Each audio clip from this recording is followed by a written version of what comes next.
Ratusan warga yang bermukim di kawasan kaki Gunung Gede Pangrango, tepatnya di Kampung Pasir Cina, Desa Cipendawa, menggelar aksi unjuk rasa menolak proyek geotermal yang tengah berlangsung di wilayah mereka, Rabu 14 Januari. Aksi ini menjadi luapan kekhawatiran dan keresahan masyarakat yang merasa ruang hidupnya terancam oleh aktivitas proyek berskala besar tersebut. Sejak pagi hari, massa mulai berdatangan ke lokasi proyek. Mereka membawa spanduk, poster, serta poster bertuliskan penolakan terhadap pembangunan geotermal. Dalam aksinya, warga secara tegas mendesak agar seluruh alat berat yang digunakan dalam proyek segera diturunkan dan dikeluarkan dari kawasan kaki gunung. Menurut warga, keberadaan alat berat di wilayah tersebut berpotensi merusak keseimbangan alam yang selama ini terjaga.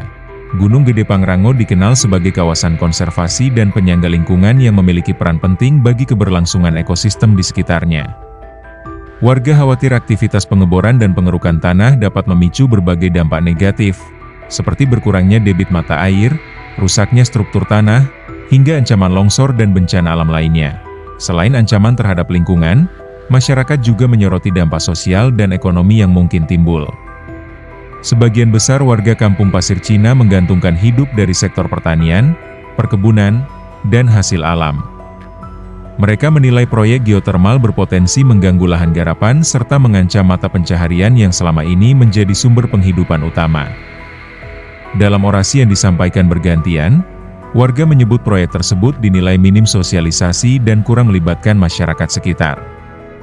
Mereka mengaku tidak pernah mendapatkan penjelasan secara rinci mengenai dampak jangka panjang proyek, termasuk jaminan keselamatan lingkungan dan kompensasi bagi warga terdampak. Aksi unjuk rasa berlangsung dengan pengawalan aparat keamanan setempat. Meski diwarnai teriakan penolakan, aksi berjalan relatif tertib dan kondusif. Warga berharap pemerintah daerah, pemerintah pusat, serta pihak pengembang dapat turun langsung menemui masyarakat untuk mendengarkan aspirasi mereka. Masyarakat menegaskan, penolakan ini bukan berarti menolak pembangunan secara keseluruhan. Namun mereka meminta agar setiap proyek yang masuk ke kawasan kaki gunung dilakukan dengan kajian lingkungan yang transparan, melibatkan warga sejak awal, serta mengutamakan keselamatan alam dan manusia. Hingga aksi berakhir, warga menyatakan akan terus mengawal dan mengawasi perkembangan proyek geotermal tersebut. Mereka bahkan mengancam akan menggelar aksi lanjutan jika alat berat tidak segera ditarik dan tuntutan mereka tidak mendapat respon serius. Bagi warga Kampung Pasir Cina, Gunung Gede Pangrango bukan sekadar bentang alam, melainkan ruang hidup yang telah diwariskan turun-temurun. Mereka berharap pemerintah dapat berpihak pada keberlanjutan lingkungan dan masa depan generasi mendatang, bukan hanya pada kepentingan proyek semata.